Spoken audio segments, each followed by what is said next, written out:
क्या ध्यान के माध्यम से कुंडली जागरण किया जा सकता है? कुछ ऐसी महिमा है अजपा जप की जिसमें मंत्र सदैव चलता रहता है, अनवरत निरंतर प्रवाह के साथ, बड़े ही सहज रूप से, चाहे आप जाग रहे हो या सो रहे हो। इसके माध्यम से भगवान से एक निर्बाध संबंध स्थापित रहता है। इसलिए कहते हैं कि मंत्र दोहराते रहो जब तक कि अपने दिल में भगवान को महसूस न करने लगो।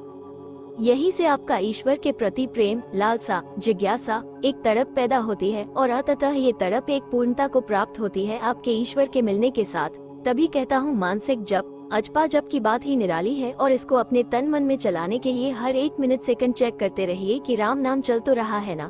बस फिर क्या कुछ समय बाद यह अजपा जप स्थिति प्रज्ञ अवस्था में सुचारू हो जाएगा।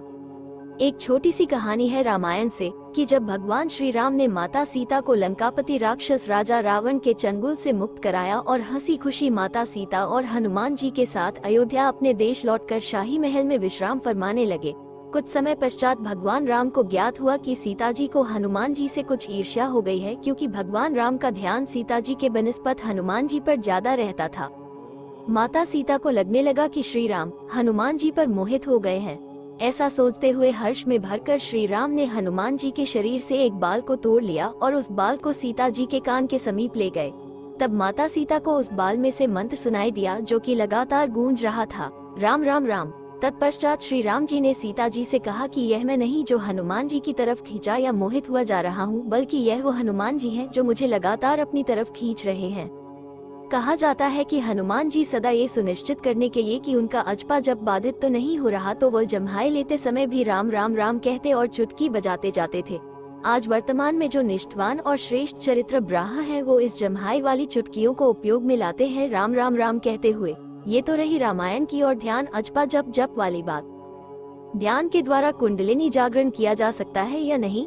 देखिए, एक बहुत ही बेसिक बात या भ्रांति हमारे महान भारत देश में कुंडलिनी को लेकर यह फैली हुई है कि केवल जो ध्यान, मेडिटेशन, योग करते हैं, खासकर कुछ स्थान जैसे कि हिमालय की कंदराओं, गुफाओं में या किसी वन, वाटिका, उपवन आदि के नयनाभिरामी आश्रम में, किसी मठ में, मंदिरों में, यानी कि वो सब स्थान जहां हम जैसे आम व्यक्ति को सोचने में कुछ झिझक होने लगती है और फिर यह मन में एहसास घर कर जाता है कि हम लोग इस लायक ही नहीं, नाकाबिल हैं। रोजाना इतने झूठ बोलते हैं, गलत सोचते हैं दूसरों का, मन में टनों मैल भरा होता है, पाप कर्मों में फंसे रहने का एहसास। तो मतलब ये सब बातें एक आम आदमी को इस सबसे अलग थलग कर देती हैं और वह बस या तो घर से मंदिर और मंदिर से घर और या फिर घर में ही पूजा अर्चना के जरिए अपने आप को भगवान से जोड़े हुए रहता है।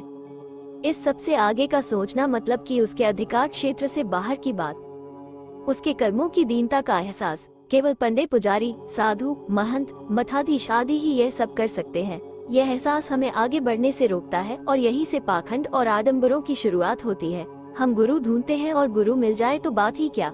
किसी दाढ़ी वाले बाबा जी को देखते हैं तो लगता है कि यही वो है जिसको सबका भविष्य, वर्तमान और भूत पता है। यहाँ जब हम इन सब के संपर्क में आते हैं तो कुछ शुरुआती रुझानों के बाद परिणाम आने में देर नहीं लगती और फिर घोर निराशा, क्योंकि गुरु जी कुछ और ही निकले। सबसे पहली बात ये कि आज हर छोटे बड़े शहर की गली गली में, नुक्कड़ों पर ना जाने कितने ही योगा सेंटर्स, वेलनेस, हीलिंग केंद्र, जिम आदि खुले हुए हैं और इन सभी में रोजाना सुबह शाम ध्यान ही करवाया जाता। बाकी बचे खुचे अभिलाषी स्त्री और पुरुष अपने घरों पर ही योग और ध्यान करते हैं और करते आ रहे हैं सालों से। तो क्या इन सभी का कुंडलिनी जागरण हो चुका है? सभी बड़ी बड़ी शक्तियों, सिद्धियों के स्वामी बन गए हैं, भगवान के लगातार संपर्क में रहते हैं, कुछ भी जादू टाइप कर सकते हैं। कुंडलिनी का मायाजाल कुछ ऐसा ही है कि इसको बहुत बड़ा रहस्य बनाकर पेश किया जाता रहा है। हालांकि यह रहस्य वाली बात कुछ हद तक सच है, लेकिन उस तरह से नहीं कि सामान्य व्यक्ति इसको एक जादुई छड़ी की तरह देखने लगता है। ये बिल्कुल भी सही नहीं है। श्रीमद्भागवत गीता में लिखा है कि बस भगवान को स्मरण करते हुए अपने कर्म करते रहो। अब सोचिए कि भला इससे ज्यादा सरल और क्या है भला। लेकिन यही आज सबसे कठिन बना दिया गया है। बात ये समझने की है कि सैकड़ों तरह की पूजा अर्चना करने के तरीके हैं।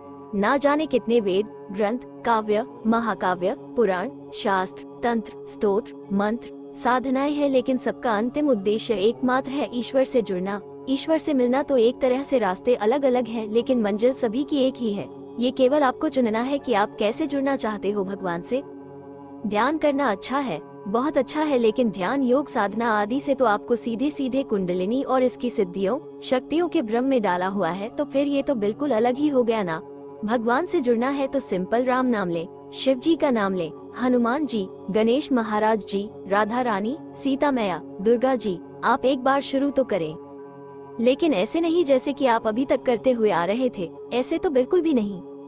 बस थोड़ा सा तरीका बदलिए। और वो तरीका है क्या भला? तो वो तरीका है अजपा जप, मानसिक जप, जिसमें जब भी राम जी का नाम ले तो हर कुछ मिनट्स में चेक करें, करते रहे कि आप नाम ले रहे हैं या नहीं। अच्छा, मैं एक उदाहरण देकर समझाता हूँ। एक सॉफ्टवेयर प्रोग्रामर जब कोडिंग करता है तो लाइन बाय लाइन कोड को चेक करता रहता है कि कोड सही तो लिख रहा है ना, और उसके बाद उसको कंपाइल एक्सिक्यूट करता है। बस ऐसे ही राम नाम लेते रहे और चेक करते रहे कि राम नाम लिया जा रहा है ना, कहीं रुक तो नहीं गया। और चूंकि आप हर मिनट्स में चेक कर रहे हैं तो फिर राम नाम लेना रुकेगा नहीं, फिर यह हर सेकंड्स में होने लगेगा। आप हर सेकंड्स में चेक करने लगेंगे कि अरे मैं राम नाम ले रहा हूँ या नहीं। बस फिर क्या यहाँ से आपका ध्यान घटित होने लगेगा, मतलब कि जब आप हर सेकंड्स पर यह चेक करने लगोगे कि राम नाम लिया जा रहा है या नहीं, तो वो सारा समय जो अभी आप अपने भौतिक कर्मों, भौतिक दिनचर्या के प्रोजेक्ट्स, काम धंधे, व्यापार आदि पर से ध्यान हटाकर शिफ्ट कर चुके हो हर उस सेकंड के चेक करने पर। और इसको कहा जाता है शिद्दत, इंटेंसिटी, तीव्रता, चाहत, प्रेम, भावना। और यहाँ से असली कुंडलिनी जागरण शुरू होगा, क्योंकि अब शुरुआत हुई है। पहले आप चेक करेंगे, करते रहेंगे, ध्यान शिफ्ट होकर भौतिक से शून्य की तरफ लगेगा तो शून्य आप में घटित होने लगेगा। आप अब पृथ्वी से थोड़ा ऊपर आ गए हो, गुरुत्वाकर्षण थोड़ा कमजोर होने लगेगा। शून्य यानी कि ब्रह्मांड जब आप में घटित होगा, उसके गुण धर्म आप में उतरेंगे तो कथित कुंडलिनी शक्तियों का एहसास होने लगेगा। शून्य से सूक्ष्म का मिलना होगा, आप बदलने लगोगे, सब कुछ बदल जाएगा जब कुंडलिनी जागरण होगा। संपूर्ण नहीं पर थोड़ा थोड़ा ही सही।